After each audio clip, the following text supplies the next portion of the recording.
¿Alguna vez, déjenme preguntarles, ¿alguna vez han ido a acampar? ¿Quién ha ido a acampar alguna vez?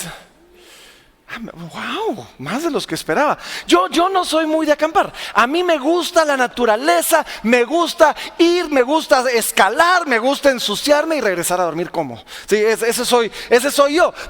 Pero hay algunos que les gusta la acampada y la fogata y todo eso. Estaba platicando la vez pasada con alguien, no lo hice yo, pero lo estaba platicando la vez pasada con alguien que le gusta acampar. Y de la nada me contó algo que me llamó mucho la atención. Y es que él me contó que, claro, en la noche ponen la fogata. Y que una vez había hecho un ejercicio con sus hijos. Y el ejercicio había sido que donde estaba toda la fogata, estaban todos los carbones, estaban todos los leños, estaba todo ahí y prendidos así. Realmente en una fogata grande. Agarró y con sus hijos agarró y separó la fogata. Y separó los leños y a cada uno le dio un leño y cada uno puso un leño por aparte. Y me dijo, ¿y sabes qué pasó? ¿Qué creen que pasó? ¿Se apagó? Pues no inmediatamente, pero se apagó. Y donde era una fogata enorme, donde había una llama fuerte y producía lo que tenía que hacer, estaba cumpliendo su propósito, que su propósito es dar luz, su propósito es dar calor y su propósito es iluminar esa noche. De repente la separaron, un leño por cada lado, y cada leño comenzó poco a poco a apagarse. Y cada leño dejó de cumplir su propósito. Ya no estaba dando luz, ya no estaba dando calor. Y en pocos minutos, de ser un fuego enorme y una brasa caliente, rojo y caliente, pasó a ser algo negro y frío. Algunas se enfriaron más rápidas que otras, sí, por supuesto, algunos leños, algunas brasas, sí, pero al final todas se enfriaron. ¿Y saben qué es lo interesante? No se hizo nada del otro mundo, no le echaron agua, no hubo un intento intencional por apagarlos, solo se separaron. Ahora, ¿a dónde voy con esto? Y este es el punto. Algo así pasa en la iglesia. Algo así pasa en la iglesia, ¿no? En Casa de Libertad, bueno, también en el cuerpo de Cristo. Nuestro fuego por el Señor, nuestra llama, nuestro propósito que tenemos por el Señor, muchas veces las ganas de servir, la carga por el evangelismo, se van apagando conforme nos separamos.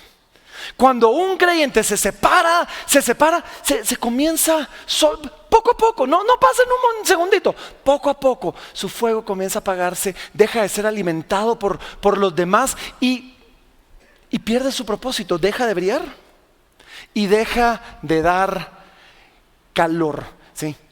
Algo así le pasa a la iglesia, y algo así estaba en riesgo de pasarle a la iglesia en Roma. Y saben, mientras estamos acercándonos al final de la carta de Pablo a los romanos, y déjenme hacer un paréntesis, la semana pasada les dije que la semana pasada era la penúltima, la antepenúltima.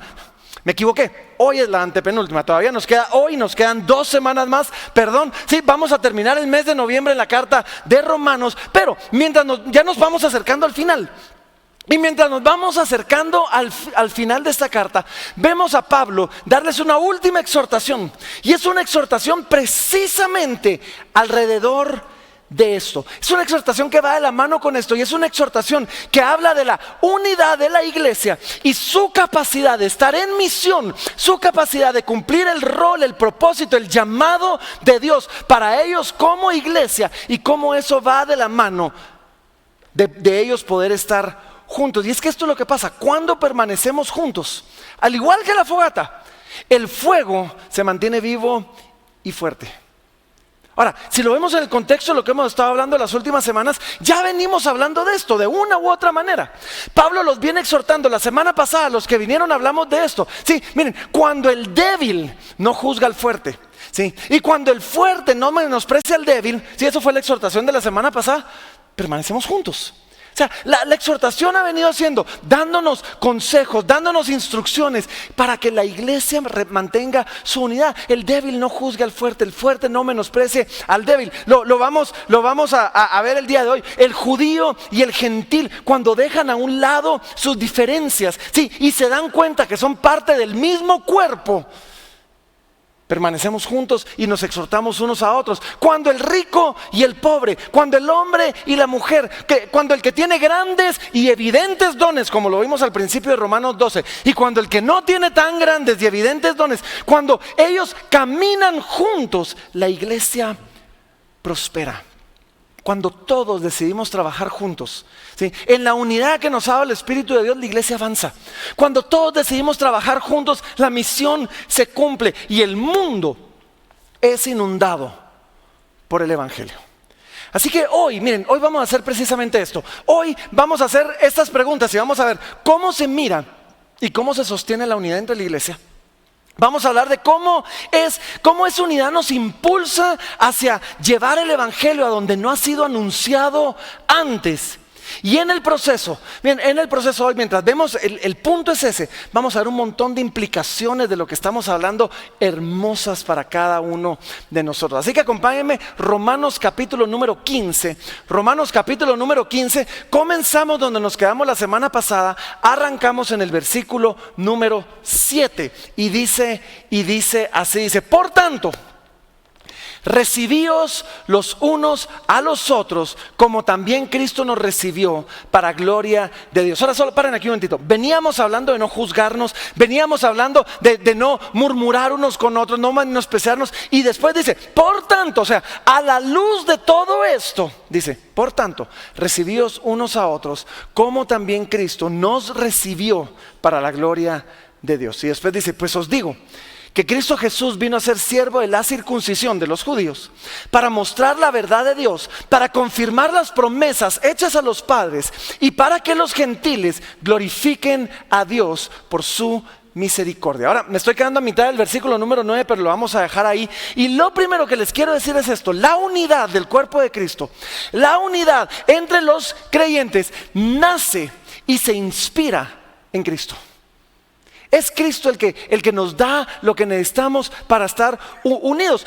Miren, comienza diciendo, así dice, por tanto, recibíos los unos a los otros. Y solo la palabra recibir significa básicamente llevar a un lado. La palabra recibir significa admitir, aceptar como a uno mismo, o recibir en amistad o en hospitalidad.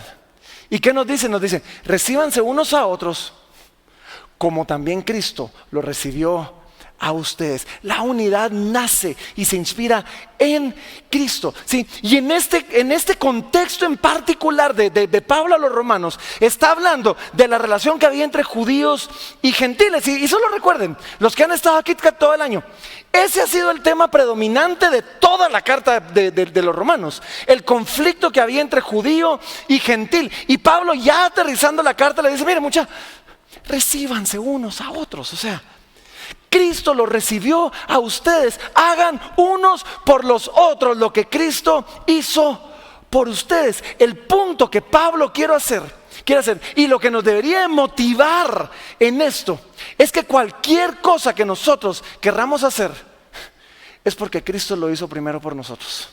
No son solo instrucciones vacías, no son solo ustedes hagan porque si no, es hagan porque Cristo lo hizo, hagan porque tenemos el ejemplo de Cristo. Y nos dice, Cristo nos recibió y nos recibió con 3 propósitos y nos da 3 paras maravillosos en estos 3 versículos. Dice, primero aquí dice, como Cristo también nos recibió para gloria de Dios. Y después comienzan los paras. En el versículo número 8 nos comienza a hablar y nos dice, pues os digo que Cristo Jesús vino a ser siervo de la circuncisión, vino a ser siervo de los judíos para mostrar la verdad de Dios. Ahora paren aquí un momentito. Para mostrar la verdad de Dios, está hablando particularmente a los judíos, ¿sí? O sea, Jesús se hizo siervo de la circuncisión para mostrar la verdad de Dios. Sí, miren, y esto, aun cuando habla para los judíos, es un recordatorio increíble para cada uno de nosotros. Porque para mostrar la verdad de Dios, sí, nos está diciendo que Jesús, al venir al mundo, demostró que Él es fiel a su palabra y que Él cumple sus promesas. eso es lo que la venida de Jesús vino a hacer. Vino a demostrarnos vino a mostrarnos su verdad, vino a mostrarnos su fidelidad. Y ahora te voy a hablar un poquito más de la palabra de Dios en sí. Pero lo primero que vemos nosotros cuando vemos a Cristo es que Dios es fiel y cumple lo que promete. Eso es lo primero que nosotros vemos. Su vida, su ministerio entre los judíos fueron la prueba de que Dios cumplía lo que promete, porque era una forma de decirle a los judíos por siglos, o sea, no por años, por siglos han ustedes oído de la promesa de que iba a venir el Mesías. Bueno, Jesús vino para demostrar que esa promesa era cierta. Eso es lo primero. Y después así dice, y va de la mano lo segundo, dice, para confirmar las promesas hechas a los padres. Ahora, estos padres, está hablando padre de Abraham, Isaac, Jacob, José, todos los patriarcas del Antiguo Testamento. Pero básicamente está diciendo, hey, yo les hice una promesa a ellos. Y yo le prometí particularmente a Abraham que en él iban a ser benditas todas las naciones de la tierra. Y cuando Jesús vino a ser siervo de la circuncisión, vino a servir a los judíos para que sirviéndolos a ellos se cumpla la promesa de que todo el mundo iba a ser bendito por la simiente de Abraham. Y ahí es donde abre la puerta al gentil. Esa promesa es la que abría la puerta al gentil, porque cuando dice que todas las naciones de la tierra iban a ser benditas, está hablando de que todo tipo de persona, judío y gentil, que todo tipo de persona iba a ser bendecida. Y después habla, y ya en el versículo 9 comienza a hablar ya no tanto a los judíos, sino ahora a los gentiles. En el versículo 9 dice, y para que los gentiles glorifiquen a Dios por su misericordia. Y miren, este es el resultado del cumplimiento de las promesas de Dios. Cuando Dios cumple lo que promete, y Dios siempre cumple lo que promete, pero cuando vemos de una manera tangible y de una manera evidente que Dios cumplió lo que promete, esto es lo que pasa. Nosotros los gentiles, tú y yo, la mayoría aquí, nosotros seguros somos gentiles, glorificamos a Dios por su misericordia. Tú y yo caemos de rodillas. ¿Sí? Cuando vemos a Cristo, esto es lo que debería pasar. Deberíamos de caer de rodillas. A veces no nos maravilla tanto porque no vivimos en ese mundo. Y no entendemos la tensión que había entre judío y gentil. Y no entendemos la cultura judía que decía, no, nosotros somos el pueblo de Dios y ustedes chusma. O sea, no entendemos eso. Si lo entendiéramos, nosotros podríamos decir, wow, Señor, nosotros no éramos tu pueblo. ¿Sí? Tú habías hecho promesas a otros pueblos y nos incluiste en esa promesa y caeríamos de rodillas glorificando a Dios por su misericordia. ¿Sí? Esta es la respuesta natural. Lo que Dios prometió a Israel, lo que Dios prometió a los patriarcas, ahora se extiende a nosotros los gentiles. Y después sigue hablando. Y vimos primero que la unidad, solo déjenme decirles esto, la unidad nace y se inspira en Cristo. Segundo, la unidad del cuerpo de Cristo se sostiene en las Escrituras. Miren lo que dice después, versículo 9, la segunda parte dice, como está escrito, por tanto yo te confesaré entre los gentiles y cantaré a tu nombre. Y otra vez dice, alegraos gentiles con su pueblo. Y otra vez, alabad al Señor todos los gentiles y magnificadle todos los pueblos. Y otra vez, dice Isaías, estará la raíz de Isaí. Y el que se levantará a regir a los gentiles esperarán en él. Ahora, miren qué chilero esto, porque aquí el propósito de Pablo es demostrarle a los judíos, esto no es nuevo, ¿sí? Esto ya lo había prometido Dios una y otra, o sea, ¿se fijaron esto? Dice, como está escrito, y otra vez, y otra, o sea, vemos aquí por lo menos 4 versículos citados, y al final del texto vamos a ver un quinto, ya al final de lo que vamos a ver el día de hoy. Pablo le está diciendo a los judíos, no se sorprendan. Esto Dios ya lo había prometido. De hecho lo comenzamos a ver desde la semana pasada. Los que vinieron la semana pasada lo vimos en el versículo número 4.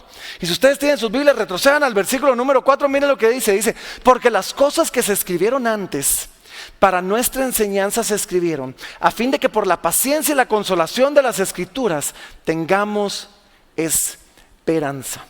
Ahora, hay un dato súper curioso aquí. Y es que cuando vemos lo que Pablo acaba de leer, miren, esto es chilerísimo, y esto, perdón, aquí me sale lo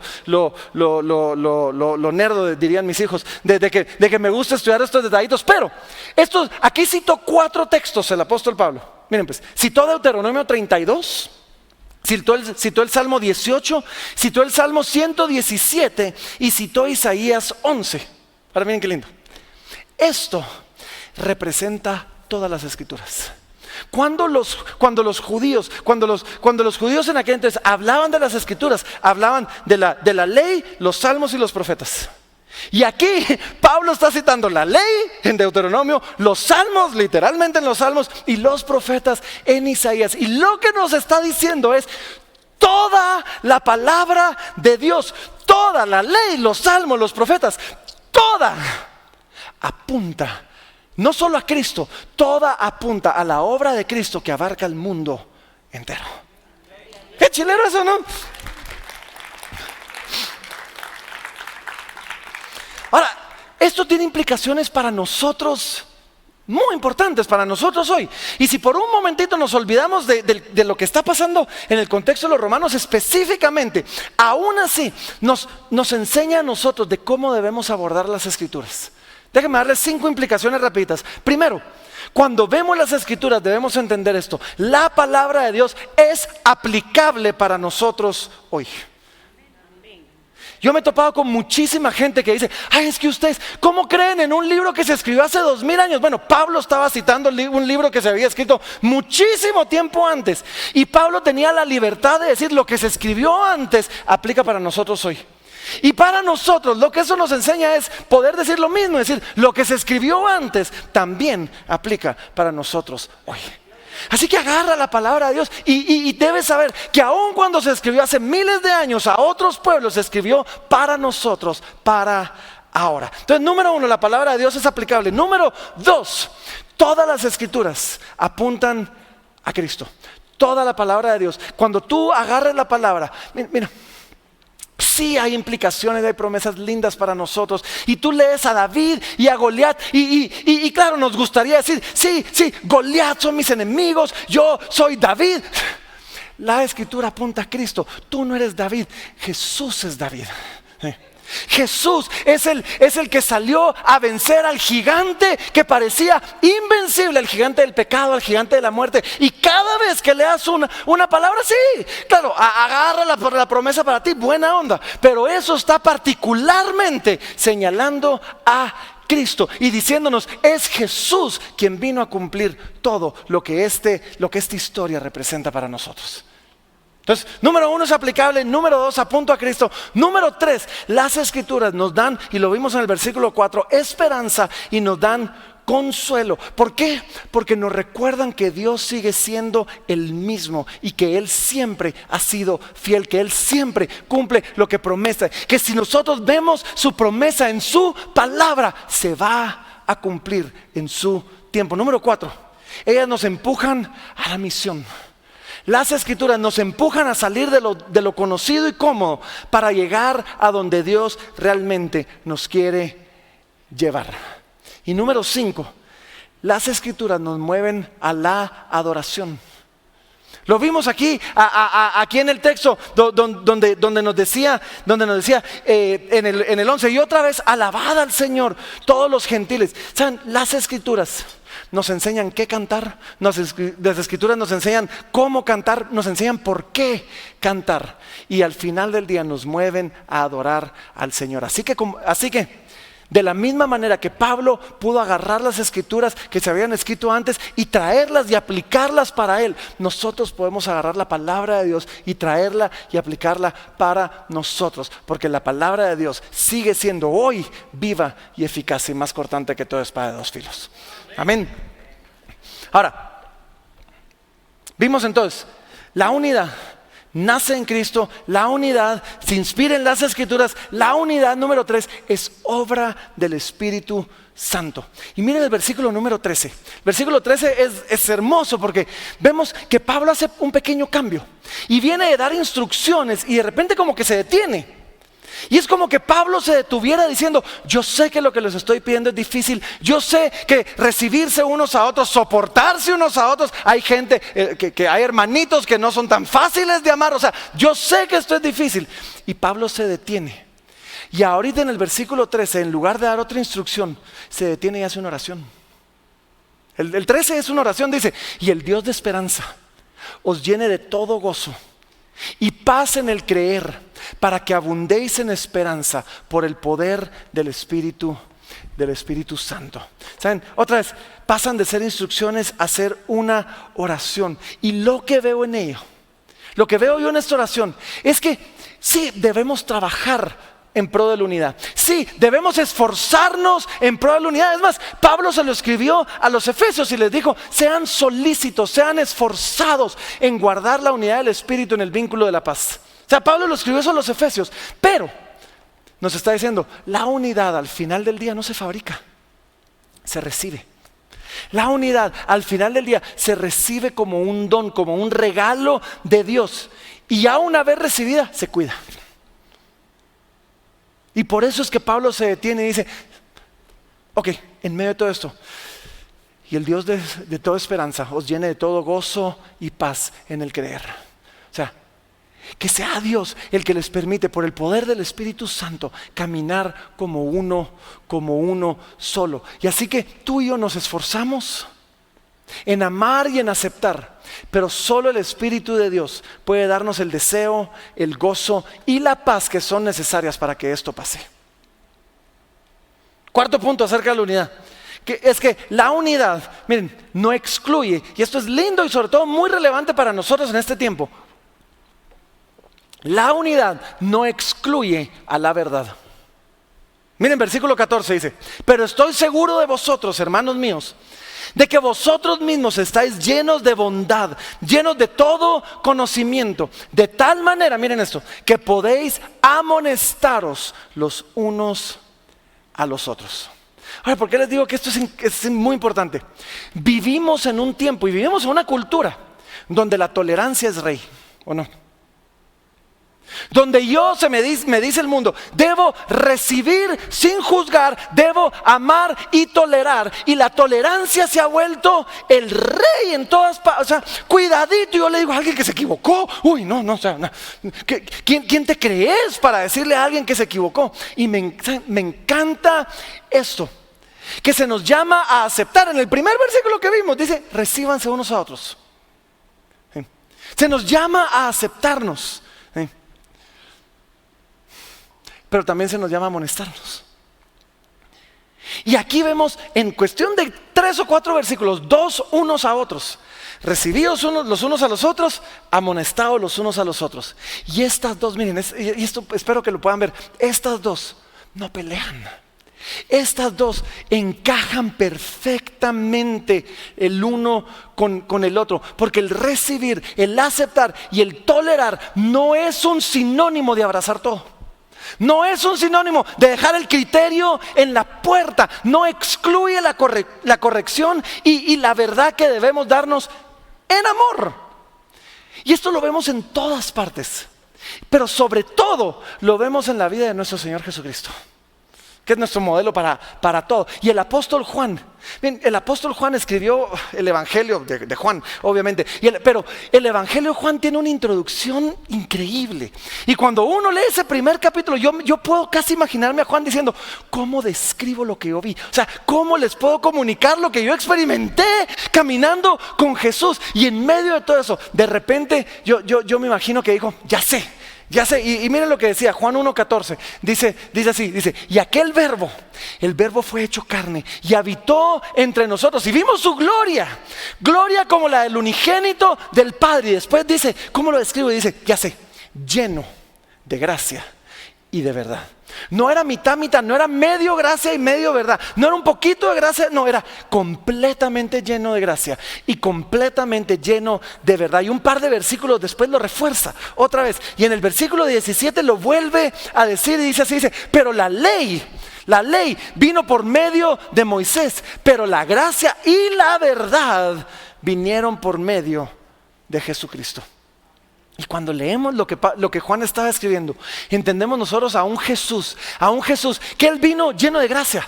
Él recibía, Él aceptaba, todos eran bienvenidos en su mesa, pero también lleno de verdad. Y hay un ejemplo maravilloso de esto, para que entendamos cómo era esto. Hay un momento donde a Jesús le traen una mujer que fue sorprendida en el acto mismo del adulterio. Sí. O sea, ahí no había de otra, y la ley decía había que apedrearla. Y los que saben la historia, Jesús se pone a hacer dibujitos en la tierra y al final les dice: el que esté libre de pecado que tire la primera piedra. Todos se van y de repente se quedan solo él y la mujer. Y él le pregunta: ¿dónde están los que te acusaban? Y ella dice: pues ya no quedó ninguno. Miren esto, en Juan 8:11 dice: y ella dijo: ninguno, Señor. O sea, ¿dónde están? Todos se fueron, no quedó ninguno, Señor. Entonces él le dijo: ni yo te condeno. Eso es gracia, ¿o no? O sea, sorprendí en el acto del adulterio. Ni yo te condeno. Yo no te voy a condenar, yo no te voy a mandar al infierno. Sí, yo no voy a decir que ya no te... No, yo no te condeno. Dice: pero ahora vete y no peques más. Eso es verdad. Porque solo piénsenlo. Jesús le está diciendo: no, lo que acabas de hacer es pecado. Sí, o sea, no vamos a decir que no era pecado. Era pecado. Sí, no te estoy condenando por ese pecado, pero era pecado.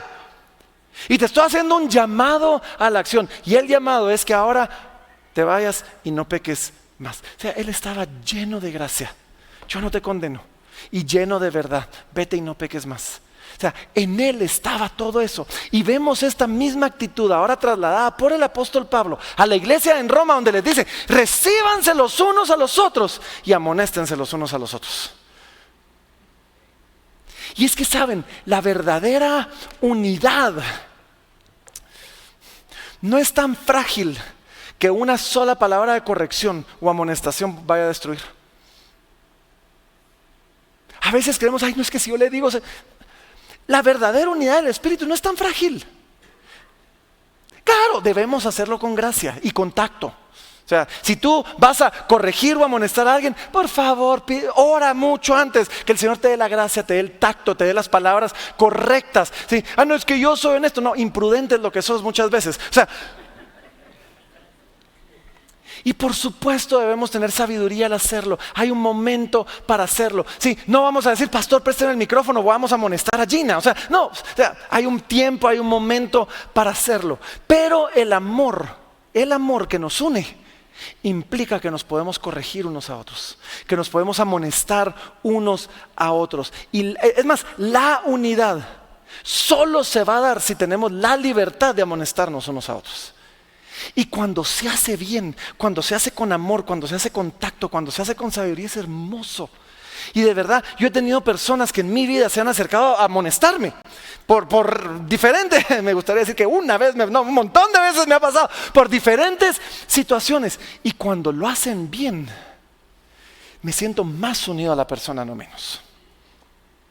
Cuando lo hacen mal, no. Así que la unidad del Espíritu demanda de nosotros el suficiente amor para corregirnos y amonestarnos unos a otros. Y déjenme leerles algo que puse aquí, porque puse: recibir sin amonestar es indiferencia. Amonestar sin recibir es arrogancia. Y solo el amor de Cristo puede hacer ambas cosas al mismo tiempo. Entonces vemos el llamado de Pablo a los romanos diciendo: hey, recíbanse unos a otros, amonéstense unos a otros, caminen juntos, ya suficiente, judío y gentil, no, trabajen juntos. Porque tenemos una obra por delante. Y ahora cambia un poquito y nos comienza a llamar a la obra. O sea, juntos hagamos la obra que tenemos por delante. Versículo número 14. Y es que nos está llamando a madurar. Déjenme volverles a leer el 14, ya lo leí, pero dice así: pero estoy seguro de vosotros, hermanos míos, de que vosotros mismos estáis llenos de bondad, llenos de todo conocimiento, de tal manera que podéis amonestaros los unos a los otros. Y miren, vuelvo a leer este texto porque para llevar a cabo la misión que Dios nos llamó a hacer, y ahorita van a ver que está hablando de la misión, para llevar a cabo necesitamos madurez. Necesitamos madurar. Y Pablo dice, yo estoy seguro que ustedes ya están maduros. Yo estoy seguro que ustedes ya están llenos de bondad. Yo estoy seguro que ustedes ya están llenos de conocimiento. O sea, ya tienen todo lo que necesitan. Ya crecieron, ya maduraron al punto que ya se pueden amonestar unos a otros. Y esto es lo que nosotros necesitamos entender. Tiene que llegar un punto. Miren, pónganme atención. Tiene que llegar un punto donde nos tenemos que dar cuenta, ya hemos recibido un montón, ya hemos recibido bondad, ya hemos recibido conocimiento, y tiene que llegar un punto donde ya dejo de ser un receptor para comenzar a ser un dador de lo que he recibido. O sea, no es posible. Yo conozco personas 25 años en Cristo y siguen siendo bebés espirituales. No, llega un punto donde ya estamos llenos de bondad, ya estamos llenos de conocimiento. Ya, vamos, hagamos algo con todo eso. Caminemos para adelante, cumplamos la gran comisión. Y entonces nos recuerda cuál es la gran comisión. Versículo 15 dice, mas os he escrito, hermanos, en parte con atrevimiento, como para haceros recordar por la gracia que de Dios me es dada. Esa es una forma de decir, de Pablo decir, o sea, yo les vengo a recordar todo esto porque soy un apóstol de parte del Señor Jesucristo, y con esa autoridad les vengo a decir lo que les vengo a decir. Eso es lo que Pablo está diciendo, ¿sí? Y después dice, esa gracia me fue dada ¿para qué? Para ser ministro de Jesucristo a los gentiles, ministrando el evangelio de Dios. Entonces Pablo dice, yo les vengo a recordar a ustedes, con la autoridad que tengo como un apóstol, a que sean como yo, ministro de Jesucristo a los gentiles, que ministra el evangelio de Dios. Y esta solo es una confirmación del mandato que ya teníamos de Jesús. Me encanta, la carta está por terminar. Cuando los evangelios estaban por terminar, Jesús dijo, ok, última cosa, última instrucción, vayan por todo el mundo, prediquen el evangelio a toda criatura. Y ahora te está terminando la carta y dice, recuerden la misión que tenemos, ¿sí? Ser ministro. Para Pablo en particular era ministro de Jesucristo a los gentiles. Para todos nosotros es el ministrar el evangelio de Dios a donde quiera que nosotros vayamos. Entonces el mandato de llevar el evangelio es eso, es un mandato. Pero no solo es un mandato, es un gozo. Y esto es importante, porque hay cosas que hacemos así como que a regañadientes, ¿o no? Está bien, pues, ok, me dieron la orden, lo voy a hacer.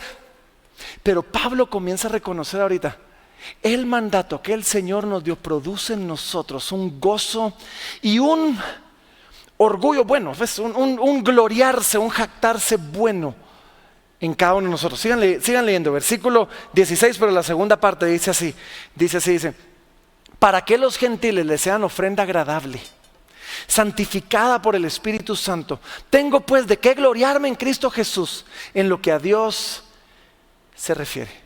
Pablo dice, cuando yo llevo el evangelio a los gentiles y los presento ante Dios, es una ofrenda agradable a Dios. Pero nosotros presentar una ofrenda agradable a Dios es algo agradable para nosotros también. Y yo siempre he creído esto. No hay nada, o quizás no, déjenme cambiarlo. Lo más cercano al gozo de mi salvación es ver el gozo de la salvación en otro. Es lo más cercano que voy a experimentar al gozo que yo experimenté cuando yo recibí la gracia de Dios. Es cuando a través de mí Dios bendice a otro con su misericordia y lo salva. No hay nada más que eso. Y Pablo dice, y a raíz de eso ahora tengo de qué gloriarme, o sea, de qué jactarme, de qué estar, o sea, por ustedes ahora estoy orgulloso en Cristo Jesús en lo que a Dios se refiere. Era razón de orgullo para Pablo. Soy un ministro del evangelio, y aún en los padecimientos, aún cuando me ha llevado la tristeza por causa del evangelio en algunas cosas, eso no me va a desmotivar a cumplir la misión que Dios me dio. Y después nos dice el cómo. Y esto me encanta. Miren, estos dos versículos podría quedarme aquí un buen rato, pero vamos a pasarlo rapidito. Versículo 18 dice, porque no os haría de hablar sino de lo que Cristo ha hecho por medio de mí para la obediencia de los gentiles. con la palabra y con las obras, con potencia de señales y prodigios en el poder del Espíritu Santo. De manera que desde Jerusalén y por los alrededores hasta Ilírico, todo lo he llenado del Evangelio de Jesucristo. Y miren qué chilero esto, porque el ministerio, o sea, la vida en Cristo es integral. Y nos dice, hey, yo les voy a contar todo lo que Dios ha hecho. Y esto ha funcionado de 3 maneras. Dice, primero ha sido con palabras, después ha sido con obras y después ha sido con la potencia y el poder del Espíritu Santo. Y esto me encanta porque la vida del cristiano no son solo palabras. No es solo predicación y doctrina, son muy importantes. O sea, la predicación y la doctrina son muy importantes. Pero no son solo palabras, también son obras. ¿Saben? El cristiano, tú y yo, deberíamos ser las personas más esforzadas y más trabajadoras, no solo en nuestra fe, sino en el mundo entero. Porque estamos llamados a vivir no solo por palabras, sino también por obras. O sea, no solo con palabras, sino también con obras. Aunque si solo tenemos obras se vuelve legalismo. Pero cuando tenemos las dos, es algo increíble. Y todo esto, dice, va acompañado, número 3, con el poder del Espíritu Santo. Particularmente cuando se trata de la proclamación del Evangelio, dice, con potencia de señales y prodigios en el poder de Dios. Y esto es algo que el Señor ha estado trayendo más y más a mi corazón. Y decir, el poder y las obras sobrenaturales del Espíritu Santo, aunque no son lo más importante en la vida de la iglesia, deberían de ser relativamente normales, ¿o no? Deberían de ser algo relativamente común en medio de la vida de la iglesia. O sea, donde el cuerpo de Cristo está proclamando su palabra y donde el cuerpo de Cristo, después de eso, está esforzándose y trabajando en hacer lo que tiene que hacer. Y cuando esas dos se juntan, el poder del Espíritu Santo debería estar ahí de maneras increíbles. Pero tenemos que buscarlo. Tenemos que buscarlo, ¿sí? Y debemos entender que estas cosas sobrenaturales, aun cuando Dios hace eso por amor al enfermo y al necesitado, y Dios hace estas cosas sobrenaturales porque ama al enfermo, muchas veces en la palabra vemos que Dios hace estas cosas sobrenaturales para respaldar la proclamación del Evangelio. Y para que la gente diga, este evangelio que me están predicando es cierto porque viene acompañado con todo esto. Y lo vemos nosotros en las instrucciones de Jesús. En Marcos 16, después de que Jesús les dice, vayan por todo el mundo, prediquen el evangelio a toda criatura, se nos dice esto, nos dice, y ellos saliendo predicaron en todas partes, ayudándoles el Señor y confirmando la palabra con las señales que les seguían. Y el apóstol Juan nuevamente, al final de su libro, nos dice el propósito de su libro. En Juan 20, capítulo 20, versículos 30 y 31, nos dice básicamente, dice, hizo Jesús además muchas otras señales en presencia de sus discípulos, milagros, señales, prodigios, las cuales no están escritas en este libro, pero estas señales se han escrito para que creáis que Jesús es el Cristo, el Hijo de Dios, y para que creyendo tengáis vida en su nombre. Así que, iglesia, estamos llamados a ir con la palabra, a respaldar la palabra con las obras y con todo lo que nosotros hacemos para que la palabra llegue a donde tenga que llegar. Y después confiamos y buscamos que el Señor haga lo que solo su Espíritu Santo puede hacer para confirmar esa palabra, ¿sí? Porque la misión al final del día requiere dependencia del Espíritu Santo y requiere esfuerzo también. Miren, el siguiente, versículo 20 en Romanos 15 decía, y de esta manera me esforcé en predicar el Evangelio. ¿De qué manera? Con palabra, con obras, con poder del Espíritu Santo. De esta manera me esforcé. O sea, dependemos de la obra y del poder del Espíritu Santo, pero nos esforzamos dando todo lo que hay en nuestro corazón y en nuestras fuerzas para hacer lo que Él nos llamó a hacer. De esta manera me esforcé, dice Pablo. Y miren, dependencia, la dependencia del Espíritu Santo, sin diligencia es pasividad. ¿Sí? Pero Diligencia sin dependencia es activismo, activismo vacío muchas veces. Y tal vez este ejemplo no es el mejor, pero podríamos decir que de alguna manera el Espíritu sopla el viento, pero nosotros levantamos las velas. Estoy seguro que si alguien busca le va a encontrar un error a este ejemplo. Pero dejemos que el Espíritu sople y nosotros levantemos las velas para que el barco camine hacia donde el Señor nos quiera llevar. Y sepamos esto, el Señor siempre nos va a llevar un poquito más lejos de lo que queremos ir. Versículo 20, miren lo que dice, la segunda parte del 20 dice así, dice, no donde ya hubiese sido nombrado, o sea, me esforcé en predicar el Evangelio, no donde Cristo ya hubiese sido nombrado, sino para no edificar sobre fundamento ajeno, sino como está escrito, aquellos a quienes nunca les fue anunciado acerca de Él, verán, y los que nunca han oído de Él, entenderán. El corazón de Pablo ardía y decía, yo quiero llevar el Evangelio donde nunca ha sido escuchado. Y claro, en el primer siglo eso era más fácil. No había sido escuchado en ningún lado. Ahora a veces es difícil encontrar un lugar donde no ha sido escuchado el Evangelio. Pero Pablo quería enfocar sus fuerzas en llevar el Evangelio a los que no lo habían escuchado. Ahora, ojo, porque luché con esto. Esto no significa que no podemos hablar de Cristo o ministrar a Cristo a personas que ya le conocen. ¿Y cuál es el mejor ejemplo de eso? Pablo. La carta a los romanos fue escrita a una iglesia que Pablo no plantó y que es más, que ni siquiera había visitado. Pero aún así Pablo escribe una carta para bendecirlos. Sí podemos bendecir a aquellos que ya conocen a Cristo. Sí podemos de alguna manera. ¿Saben? Yo me pregunté, ok, Señor, ¿cómo se maneja esto hoy en día? ¿Cómo traslado ese principio? Y entendí esto. Primero, cuando alguien viene, aun cuando venga de otra iglesia, no asumo que ya escuchó el Evangelio. Porque desafortunadamente hay muchas personas y en muchas iglesias donde están escuchando muchas cosas, pero no el Evangelio. Entonces no asumo que ya escucharon el Evangelio o el verdadero Evangelio. Y entonces nosotros agradecemos a Dios por aquellos que nos visitan o se suman de otros lugares y les ministramos con libertad y entendemos que somos parte de un solo cuerpo, de la iglesia universal de Cristo, y por lo tanto hemos decidido recibir, discipular y enviar a personas aunque no hayan nacido aquí. Entendemos que podemos jugar un rol en ministrar y colaborar aún con otras iglesias que no plantamos.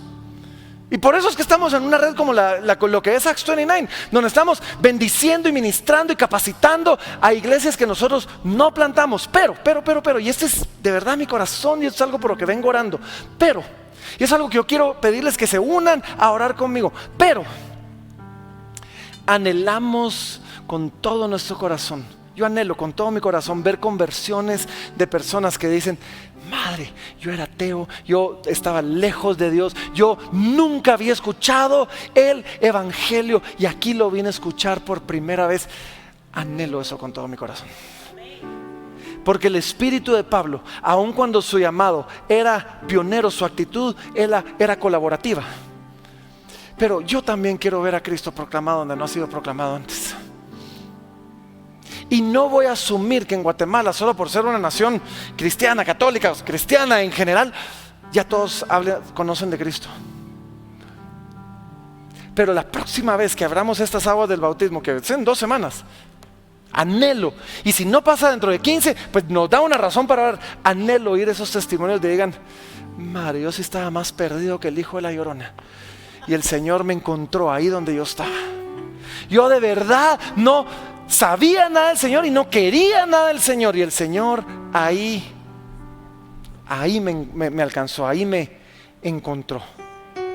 Así que la voluntad de Dios, estamos hablando de la voluntad de Dios, es que su iglesia experimente la unión, la unidad que Él compró por su sangre, por su gracia, y que entonces caminemos como una iglesia unida por gracia, viva, unida en amor, empoderada en la misión del Evangelio. Oro Que seamos una iglesia que se recibe los unos a los otros y que crece en madurez para poder llegar aún a reprenderse los unos a los otros, y que seamos llenos de gracia y de verdad. Oro que no nos, ¿saben?, que no seamos esa iglesia donde los domingos juntamos todos los leños y la fogata, wow, brilla alto, y después separamos todos los leños y durante la semana los vemos cómo se van apagando y apagando y apagando. Oro que estemos ahí juntos, que nos exhortemos unos a otros, nos animemos unos a otros, y que eso haga que nuestro fuego crezca más y que entonces cumplamos nuestro propósito, que es ser luz en el mundo y darle calor, o sea, si usamos este ejemplo de los leños, a los que nos rodean. Déjenme terminar leyendo otra vez el versículo 13 de lo que leímos hoy, la oración de Pablo. Y el Dios de esperanza os llene de todo gozo y paz en el creer, para que abundemos en esperanza por el poder del Espíritu Santo. Esa es mi oración para nosotros como iglesia. Vamos a ponernos de pie, ahí donde estamos.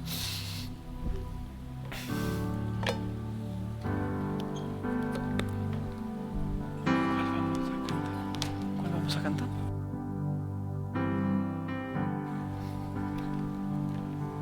Padre, te damos gracias, mi Dios, por tu amor, por tu gracia, por tu misericordia, por tu bondad, Señor. Porque sin duda has sido bueno para con nosotros, mi Dios.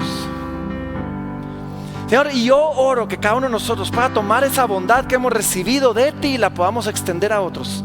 Primero a nuestros hermanos en Cristo, aquí en la iglesia, mi Dios, recibiéndonos los unos a los otros, amonestándonos los unos a los otros.